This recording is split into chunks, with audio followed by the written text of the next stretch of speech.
Ligne droite, vue de haut. Liselotte Dutreuil. Bonjour Liselotte. Bonjour Maude, bonjour à tous les auditeurs, bonjour à la technique aussi.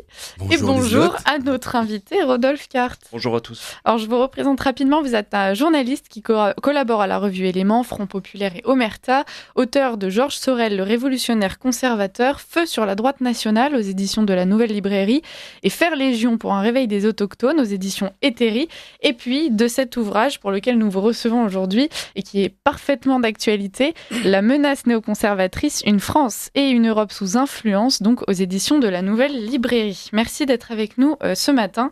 Je vais montrer rapidement le livre à la caméra d'ailleurs pour les auditeurs. Rodolphe, est-ce que vous pourriez commencer par nous expliquer ce que c'est ce néoconservatisme, parce que je crois que justement dans votre ouvrage, vous nous expliquez que c'est finalement une notion assez floue. Bien sûr, mais il faut avant tout revenir à l'histoire américaine. Au moment, en 1620, quand le Mayflower débarque sur les côtes américaines avec des pèlerins anglais, tout de suite va, s'installer, en tout cas dans les populations américaines ou dans le peuple naissant, la notion de peuple élu, de destinée manifeste. Il y a vraiment une notion comme ça d'exceptionnalité du destin américain qui va naître, et on va le voir tout au long du cheminement de l'histoire américaine, que la notion d'indépendance, mais aussi de volonté de rupture avec les Européens, parce que bien évidemment les Américains sont des d'anciens européens, mais par contre il y a tout de suite une volonté d'indépendance. C'est la fameuse doctrine Monroe en 1823 où les Américains vont dire l'Amérique aux Américains et l'Europe aux Européens, donc il y a une volonté vraiment de rupture comme ça avec l'Europe en tout cas. Et enfin, disons au XXe siècle, là on va vraiment avoir une tradition qui va, s'incarner à travers les néoconservateurs, qui est la tradition interventionniste. Parce que pour la faire simple, il y a deux traditions géopolitiques aux États-Unis. Il y a la notion isolationniste, où là, c'est plutôt les Américains qui vont se concentrer sur eux-mêmes, sur leurs propres intérêts. Ils veulent pas intervenir à l'extérieur. Et il y a une autre aussi tradition, qui est celle des interventionnistes, où là, ils disent, il faut, s'engager sur des théâtres d'opérations extérieures. Et ça va notamment se manifester avec les néoconservateurs. Alors, on a en tête, bien évidemment, la guerre du Golfe, la guerre d'Irak, la guerre d'Afghanistan, la guerre de Libye, de Syrie par exemple. Alors, au vu de tout cela, est-ce que Donald Trump, le nouveau président des États-Unis, est un néoconservateur selon vous ? Il est, en tout cas, Donald Trump, à mon avis, il agit surtout comme un businessman, c'est-à-dire en pragmatique. Alors, bien évidemment, il a une idéologie, je pense que c'est un patriote convaincu, il y a aucun doute là-dessus, mais par contre, oui, il agit sur les dossiers, à mon avis, en tant que pragmatique. Et c'est vrai que pendant sa campagne, il a fait des déclarations intéressantes, notamment vis-à-vis de l'OTAN.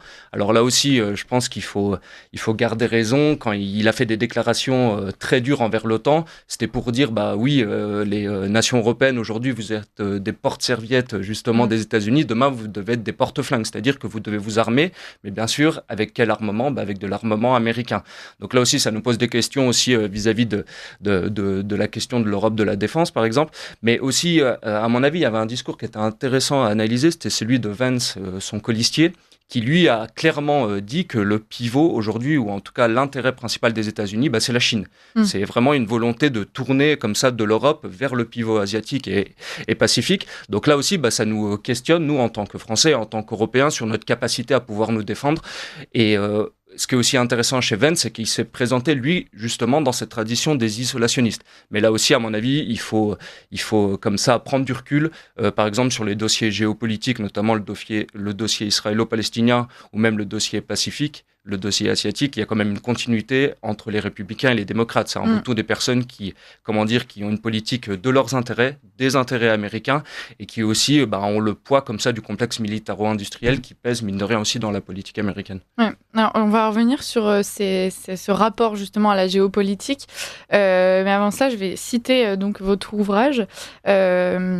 Vous citez vous-même donc un texte qui est, alors je ne sais plus, qui est Herman Melville, qui écrit « Nous, Américains, sommes dépositaires de l'Arche des libertés pour le monde. Nous sommes les pionniers du monde. Longtemps, nous sommes restés sceptiques à notre propos et nous avons douté si le Messie politique était en effet venu. Mais il est venu en nous si nous voulions seulement exprimer ses inspirations. » Alors justement, est-ce que Trump ne coupe pas avec cette logique messianique quand il explique qu'il va vouloir mettre fin à ces guerres et qu'il veut cesser cet interventionnisme. En tout cas, c'est vrai que c'est une déclaration intéressante, mais par contre, au niveau de la foi, Trump le revendique. Dans ses meetings, on le voit, il n'y a absolument aucun tabou, comme on peut en avoir par exemple en France. On prend justement la figure christique, la figure, c'est aussi le poids des évangélistes, bien évidemment, dans l'électorat américain, mais aussi, cette période d'hégémonie américaine qu'on a connue, faut aussi la remettre dans sa perspective historique. À la sortie de la Seconde Guerre mondiale, les États-Unis sont à la fois les leaders mondiaux économiques, avec le plan Marshall, mais aussi les leaders technologiques et militaires, avec l'utilisation de la bombe nucléaire, et bien évidemment, le fait qu'ils soient, comme ça, les grands gagnants de la Seconde Guerre mondiale. Et on voit justement que l'apex de cette hégémonie, on va la connaître à mon avis dans les années 90-2000. Et c'est vrai que là on a même un consentement volontaire des élites occidentales et notamment européennes pour aller vers ce modèle de la démocratie libérale, parce que les Américains sont véritablement conscients, ou en tout cas ils veulent démontrer que le modèle de la démocratie libérale c'est vraiment le modèle politique ultime. C'est le fameux ouvrage de Fukuyama à la fin de l'histoire en 1992, où pour eux justement l'effondrement de l'URSS, ça devait comme ça ouvrir la perspective sur une hégémonie mondiale américaine. Alors aujourd'hui, on voit qu'elle est un peu remise en cause, notamment avec la montée des BRICS, le Sud global qui a tendance à gonfler les biceps, aussi avec l'apparition d'un nouveau concurrent qui est la Chine. Donc oui, quid justement de la position aujourd'hui de la France et de l'Europe. Alors moi, je suis plutôt un partisan pour que cette ouverture nous permette de nous remobiliser d'abord en tant que Français, pourquoi pas après en tant qu'Européens, mais à mon avis, là, l'ordre, il est aussi intéressant. D'autres sont pour un autre ordre en disant qu'il faut plutôt jouer aujourd'hui vers une voie européenne et ensuite française. Moi, je pense qu'il faut plutôt faire l'inverse, mais bon, là, après, c'est un autre débat. Mais en tout cas, oui, la perspective Trump nous ouvre une petite parenthèse. Là aussi, il faut pas, à mon avis, se faire trop d'illusions. Trump, il joue avant tout pour les Américains et absolument pas pour les Européens ou pour les Français, par exemple. Et donc, pour lui, jouer pour les Américains, ça va passer désormais par reconnaître l'émergence de ce monde multipolaire avec donc ces BRICS qui sont en train de se constituer une réelle puissance. Oui, en tout cas, il ne peut pas, éluder le phénomène qui est en train de monter. Mais par contre, bien évidemment, quand on est d'une position hégémonique et qu'on voit un concurrent monter derrière, c'est le fameux livre sur le piège de Thucydide, évidemment que ça va nous amener aussi dans des complexités, notamment militaro-industrielles, parce qu'on le voit justement aujourd'hui, tous les théâtres d'opération, ils sont liés. À chaque fois, on voit qu'il y a des opéras, qu'il y a les Russes qui sont pas loin, les Chinois aussi qui font de l'influence. Mine de rien, il n'y a plus aucun théâtre d'opération qui est fermé, si je puis dire. Donc évidemment qu'à chaque fois, ça doit nous poser la question. Mais pour revenir aux années 90-2000, il y a vraiment une hégémonie parce que on voit que le dollar devient la monnaie universelle, l'anglais devient la langue universelle, et on le voit même dans le soft power, c'est le fameux soft power par le cinéma. Et ce qui est assez intéressant, c'est que les États-Unis, à chaque fois, switchaient, pour prendre un mot anglais, justement, d'ennemis, ça a été à tour l'arabe, l'iranien, souvent, ça a été parfois même l'allemand, parfois même le français, parfois même le russe, mais c'est intéressant de voir à quel point, justement, les États-Unis pouvaient jouer comme ça sur le soft power pour essayer d'influencer. On voit aujourd'hui que ce narratif, il est un peu remis en question. On le voit notamment avec le conflit israélo-palestinien. On voit un Sud global qui aujourd'hui lève le doigt et dit non, c'est fini. La supériorité occidentale, justement, nous, on n'en veut plus. Alors, à mon avis, c'est quelque chose qu'il faut prendre en considération. Moi, par contre, ça me fait absolument pas basculer dans une ligne tiers-mondiste. Je sais ce que je suis un Français, donc ça veut dire que je suis européen, blanc, occidental, il n'y a aucun problème là-dessus. Mais même si moi, j'ai du mal à me le considérer, les gens extérieurs nous perçoivent comme ça. Donc, il faut aussi le prendre en compte. Évidemment qu'on doit parler à nos voisins européens, mais par contre, mine de rien, la France, c'est le pays qui a le deuxième espace maritime au monde. On a des terres comme ça un peu partout sur chaque continent. Donc, est-ce que ça nous ouvrirait pas aussi de nouvelles perspectives géopolitiques ? C'est des questions à poser, à mon avis. Oui, si justement la France et l'Europe choisissent de renforcer ces liens avec les États-Unis, qui eux-mêmes s'ouvrent au monde et puis commencent à développer justement cette logique multipolaire, est-ce que il n'y a pas aussi une possibilité qu'on puisse en profiter parce que, donc c'est Bréville justement que vous citez aussi dans votre ouvrage qui dit que Paris lie son destin à celui d'une puissance déclinante et contestée. Est-ce que ça, c'est pas en train de changer ? Est-ce que ça ne pourrait pas jouer en notre faveur ? Je fais aussi une généalogie, de la propagation de la ligne atlantiste comme ça au sein des élites, notamment françaises. Et c'est vrai qu'aujourd'hui, par exemple, la French American Foundation continue à fabriquer chaque année des young leaders, comme on les appelle. Alors, pour nos auditeurs, la French American Foundation date de 1976, c'est un accord entre Valéry Giscard d'Estaing et Gerald Ford, justement, qui veut promouvoir cette alliance, ou en tout cas ces rencontres entre des élites transatlantiques et des élites européennes, et notamment françaises.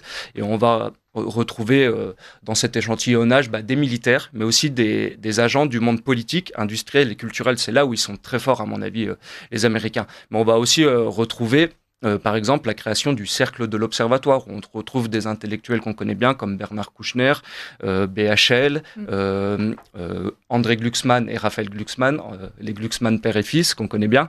Et aussi, ça va se décliner, par exemple, tout dernièrement, avec Conspiracy Watch, du fameux Rudi Reichstadt. Et sur ce sujet, il y a eu un article assez intéressant de Blast, qui est un média plutôt de gauche, voire même d'extrême gauche, donc plutôt un média adversaire, pour prendre un mot. Et c'est vrai que, mine de rien, ils ont fait le travail parce qu'ils ont montré qu'il y avait une certaine ramification et une galaxie néoconservatrice avec notamment tous les journalistes de Franc-Tireur, Caroline Fourest, Raphaël Enthoven, Tristan Mendès France. Donc là, on voit qu'il y a quand même une galaxie encore néoconservatrice dans nos élites, en tout cas, qui est relativement puissante. Et la voie, justement, pour retrouver une indépendance, en tout cas une France indépendante et souveraine, elle est assez compromise à cause de ces réseaux qui restent quand même relativement forts en France, je pense. Mais finalement, même si Donald Trump affiche une volonté de pacifiste, ça ne veut pas dire que son interventionnisme ne va pas simplement prendre de nouvelles formes, ou en tout cas se renforcer justement sur ce terrain de l'influence, parfois officielle, parfois non officielle.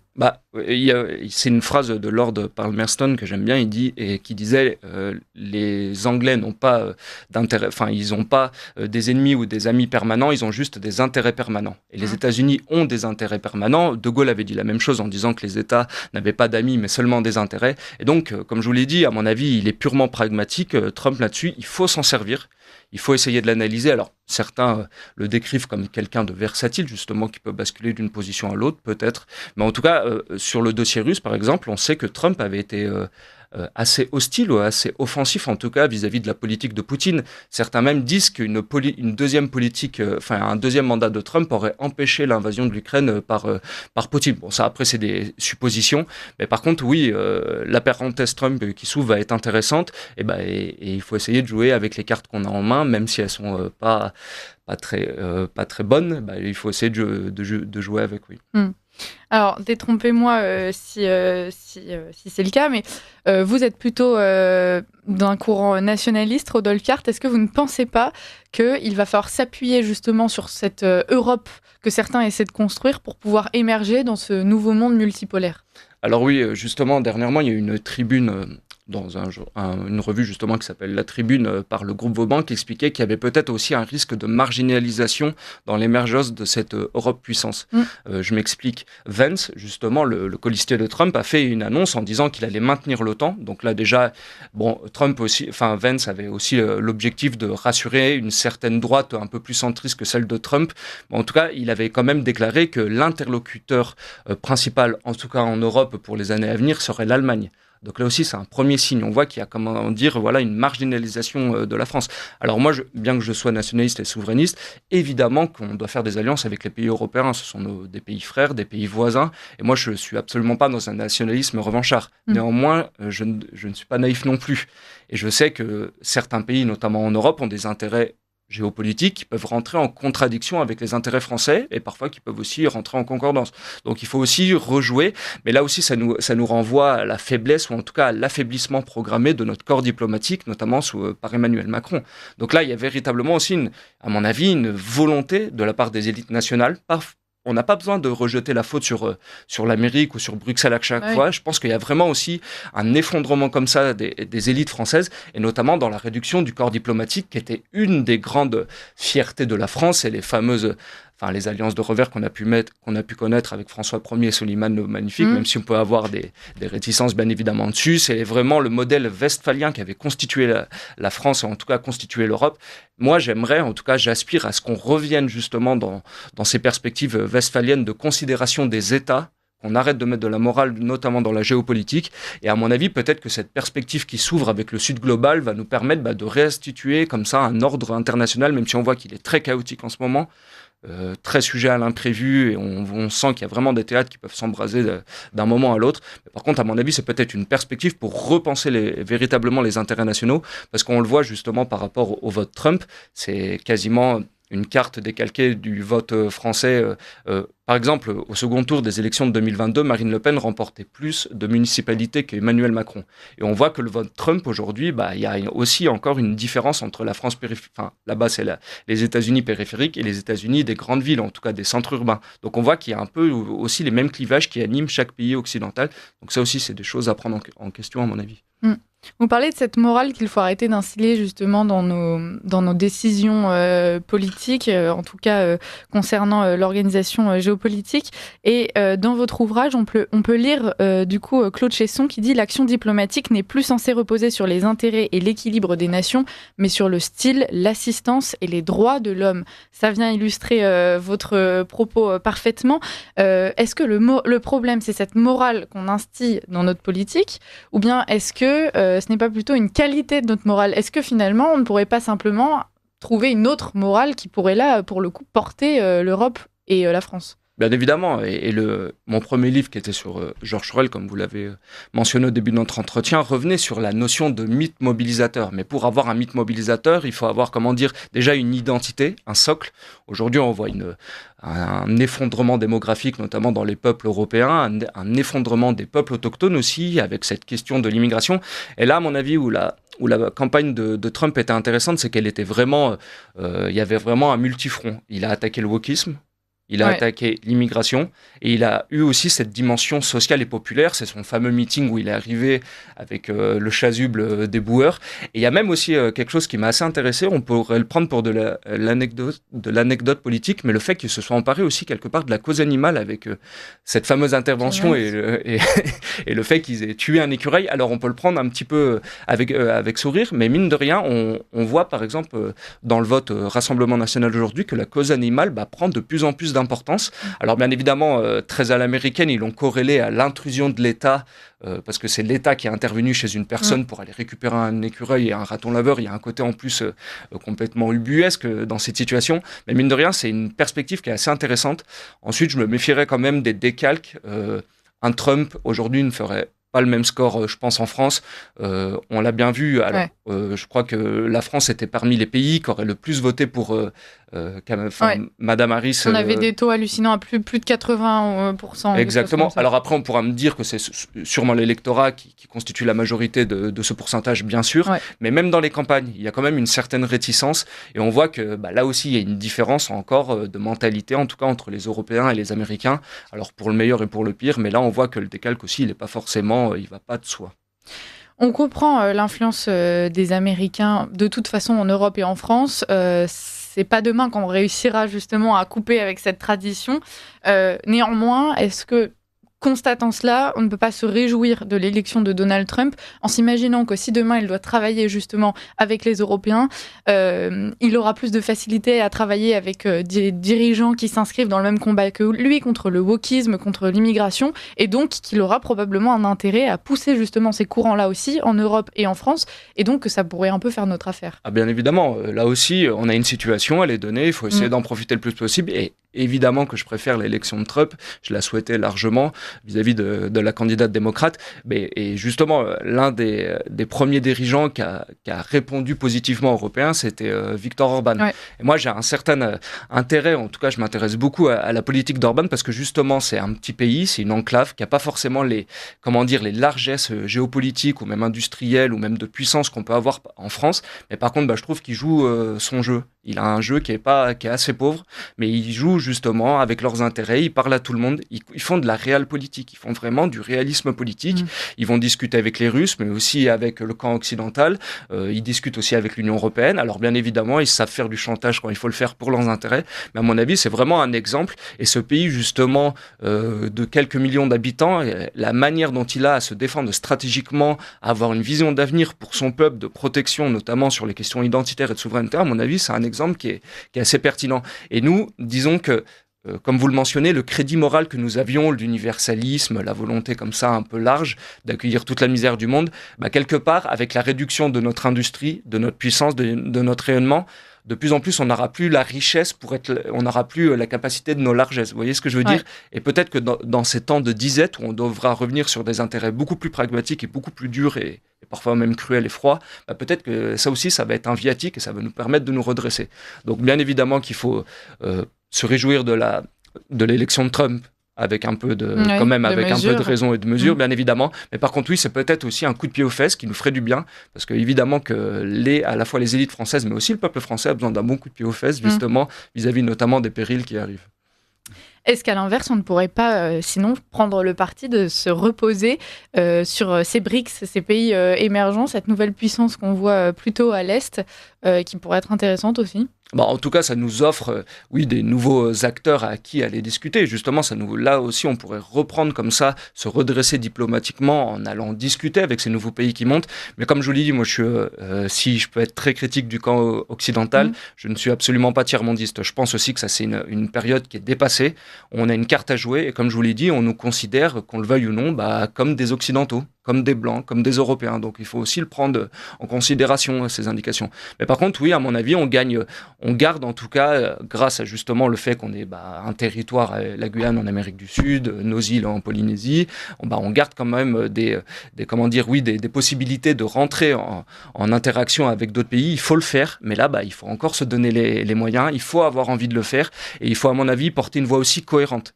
C'est-à-dire, dans mon livre, je reviens souvent sur le deux poids, deux mesures, et à mon avis, Poutine avait tout à fait raison de parler dessus quand justement une partie du monde occidental annonce les grandes valeurs, ou en tout cas se glorifie des grandes valeurs. Évidemment que le double discours qu'on a pu connaître avec le théâtre russo-ukrainien et le théâtre israélo-palestinien, évidemment qu'il y avait un deux poids, deux mesures qui était compliqué à supporter. Avant, nous avions l'hégémonie, ou en tout cas on avait la puissance et la domination sur les autres pays pour l'imposer. Aujourd'hui, on voit qu'on l'a de moins en moins. Donc là aussi, ça va peut-être nous ramener un petit peu, nous rabaisser notre caquet, mais à mon avis, c'est pour notre plus grand bien. Quand vous dites que nous sommes des hommes blancs occidentaux et que c'est comme ça qu'on est considéré par le monde, de plus en plus, on est aussi considéré comme une civilisation qui devient décadente, notamment justement du point de vue de tous ces pays émergents qui gardent un ancrage culturel et civilisationnel assez fort, qui sont a priori assez tièdes concernant toutes les idéologies woke. Aujourd'hui, les États-Unis sont en passe de rejoindre cette tendance-là avec Donald Trump qui, on l'espère, va couper avec toute cette montée du wokisme et tous les problèmes inhérents. Est-ce qu'il n'y a pas un risque que l'Europe et la France deviennent une espèce de bastion du wokisme sur lequel tout va se concentrer, comme si nous étions les derniers défenseurs justement de ces libertés merveilleuses qu'on nous propose ? Oui, il y a eu ces meetings de Trump qui étaient assez hallucinants, où il a fait monter des imams, c'était à Michigan, il me semble.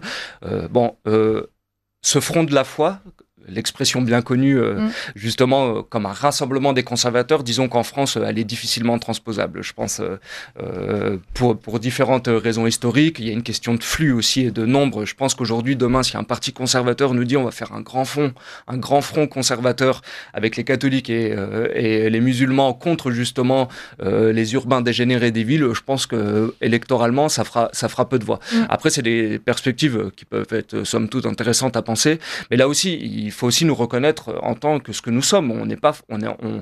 Évidemment qu'on a un côté conservateur, il faut à mon avis le revendiquer, mais c'est un autre conservatisme. Et justement, c'est un livre de Samuel Huntington, Le choc des civilisations, qui est un livre assez intéressant parce qu'il avait été dénaturé, ou en tout cas repris dans le mauvais sens par les néoconservateurs. Parce que Samuel Huntington mentionnait donc ces ères de civilisation, mais il le mentionnait plutôt dans la perspective en disant il existe une civilisation occidentale, mais elle n'est pas l'unique civilisation. Il y a d'autres civilisations. Alors après, on peut la considérer de manière supérieure. Je pense que ça, c'est un réflexe, somme toute, logique. Évidemment que les Chinois doivent considérer leur civilisation comme supérieure. Les Occidentaux doivent considérer leur civilisation comme supérieure. Et, les Africains ou alors les Arabes doivent considérer leur civilisation comme supérieure. Moi, je trouve que c'est assez sain, justement. Mais par contre, il y a cette volonté de pas non plus avoir des dimensions impérialistes, justement. Donc oui, ça va peut-être nous imposer de devoir repenser sur plusieurs sujets comme ça le trop-plein occidental qu'on a pu déverser, que ce soit par le marché, par plein de choses, par l'interventionnisme militaire. À mon avis, c'est une perspective intéressante pour les années à venir. Oui. Vous concluez votre ouvrage en nous expliquant qu'il faut repenser justement tout un tas de choses, donc notre rapport par exemple à la bipolarisation, on en a un petit peu parlé, et puis simplement aussi repenser notre indépendance. Alors, comment ? Ah bah ça, c'est les grandes questions, ça. Mais disons qu'elle soit industrielle, on le voit là avec la fermeture des usines Michelin, militaire, où on voit une certaine marginalisation parce qu'on voit des accords de l'Allemagne qui commencent à se réindustrialiser, mais aussi de manière militaire surtout. Donc on voit que les dossiers énergétiques, les dossiers industriels, les dossiers militaires et même les questions démographiques, pour moi, qui sont vraiment le socle.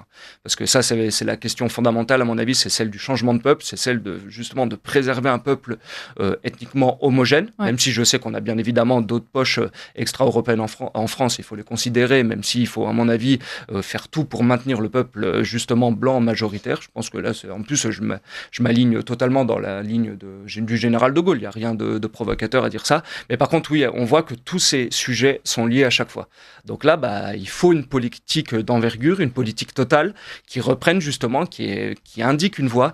Et en tout cas, on ne pourra pas, régler le dossier économique, le dossier militaire, le dossier industriel et le dossier même de souveraineté alimentaire de manière cloisonnée. C'est vraiment une politique générale, mais par contre, il faut l'homme pour l'incarner, il faut le parti pour l'incarner, l'homme ou la femme, bien évidemment. Il faut le parti, il faut les intellectuels, et il faut aussi, mine de rien, cette volonté aussi. Et là, on a un peu des travaux à faire un petit peu partout. Vous préconisez aussi de repenser les conflits, et notamment ce mot de guerre. Aujourd'hui, justement, quand Trump... l'un des arguments clés de la campagne de Donald Trump, c'est ce côté pacifiste, comme si refuser la guerre d'emblée, se présenter comme ce pacifiste, ça allait être un élément décisif. Aujourd'hui, est-ce qu'il ne faudrait pas nuancer justement et non pas repenser, dénigrer la guerre simplement, dans ce cas-là de plus simple et de plus pur, mais simplement peut-être expliquer qu'on la fera dans d'autres intérêts, avec une autre logique, avec une autre pensée, puisque la guerre en elle-même, finalement, c'est triste, mais n'a rien de mal. En tout cas, c'est un phénomène naturel. En tout cas, oui, vous avez raison, on ne peut pas la considérer de manière morale, véritablement. Ouais. Alors, bien évidemment, que quand il y a des morts, quand il y a des populations qui sont bousculées, quand il y a des bombardements, bien évidemment que c'est des choses qui sont déplorables et personne ne veut. Et justement, Trump, qui essaye de s'incarner dans cette réelle politique, il démontre très bien justement qu'il est contre les va-t-en-guerre. Et je pense qu'on l'a connu au moment notamment du dossier ukrainien. C'était les fameuses déclarations de Macron sur l'envoi de troupes. Et ce qui est intéressant, c'est qu'il avait été démenti par les chancelleries européennes. Je me souviens d'Olaf Scholz, qui l'avait démenti. Même les États-Unis ne l'avaient pas suivi.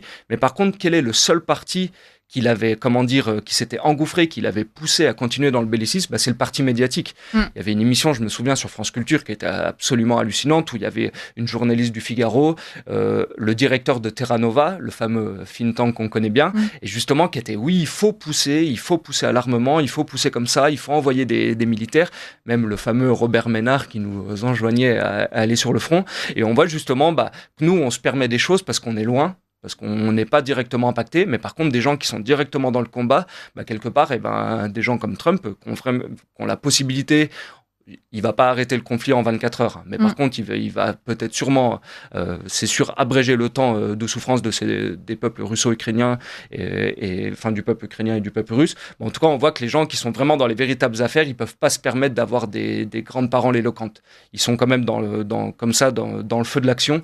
Et là, ce qui prévaut, à mon avis, c'est la réalité, c'est la réelle politique. Vous avez parlé rapidement de cet outil médiatique pour les néoconservateurs. Et dans votre ouvrage, d'ailleurs, vous faites la liste des titres et des réactions dans la presse qu'il y a eu concernant le conflit ukrainien. Et donc, de la droite à la gauche, justement, tout le monde s'accordait. Ça allait jusqu'au Figaro pour défendre cette Ukraine, critiquer la Russie. aujourd'hui, il faut justement s'attacher justement à ces médias alternatifs. J'en profite pour faire forcément un petit coup de pub pour notre radio, mais c'est là qu'on voit de plus en plus l'importance de nos médias et de ces médias qui vont sortir du moule. Est-ce que selon vous, on a la chance aujourd'hui de pouvoir faire partie de la solution? Parce que beaucoup nous pointent du doigt comme étant des détails pas très importants et puis notre voix porte pas nécessairement. Finalement, on est peut-être... Ah bah vous êtes un îlot de résistance, sans excès de flagornerie. Et justement, je pense que la campagne Trump a été aussi un exemple. Ouais. On le voit qu'à côté des médias de grand chemin, des télévisions, il y a eu le développement des podcasts avec Tucker Carlson. Et on voit que cette voix dissidente, mais après, le but n'est pas forcément de prendre en négatif toutes les informations qui viennent. Oui, c'est trop bête, la dissidence qui vise à chaque fois que par exemple, que BHL dit quelque chose, je le prends parce que c'est vraiment la figure caricaturale. On va dire exactement l'inverse. Bon, souvent on a raison, mais il ne faut pas non plus tomber dans le réflexe pavlovien un peu bête et méchant. Et à mon avis, oui, le développement des médias comme le vôtre, de la revue Éléments qui essaie d'avoir du recul, un aspect critique, mais même parfois à gauche. Moi, je suis un lecteur du Monde diplomatique. C'est vrai qu'ils ont conservé comme ça, à mon avis, une perspective intéressante sur les conflits géopolitiques. Et évidemment que pour demain, pour qu'un axe de résistance puisse se faire, évidemment qu'il faudra composer avec les médias, mais j'ai pas envie de dire dissidents, parce qu'il faut justement que nous, on soit en voie de normalisation, on ait la voie du bon sens, on ait la voie de la raison. On voit sur la longue, mine de rien, que nos idées, ou en tout cas, même si elles sont pointées du doigt pendant une certaine période, mine de rien, au fur et à mesure des mois et des années, c'est les perspectives qui étaient les plus raisonnables. Donc il faut persévérer là-dedans, et c'est pour ça que je me réjouis que Radio Courtoisie continue avec votre belle équipe. On va poursuivre cette normalisation, mais sans compromis, et on vous le promet, chers auditeurs. Merci beaucoup, Rodolphe Cart, d'avoir été avec nous. Merci aussi pour cet ouvrage. Donc, je rappelle le titre aux auditeurs, La menace néoconservatrice, une France et une Europe sous influence. Rodolphe Cart, vous êtes journaliste et vous collaborez à la revue Éléments, Front Populaire et Omerta. Vous êtes auteur d'autres ouvrages tout aussi passionnants, Georges Sorel, le révolutionnaire conservateur, Feu sur la droite nationale et Faire Légion pour un réveil des autochtones. Chers lecteurs, c'est bientôt Noël et si vous cherchez de la lecture, ça vous donne quelques pistes. Merci et à très bientôt. Merci.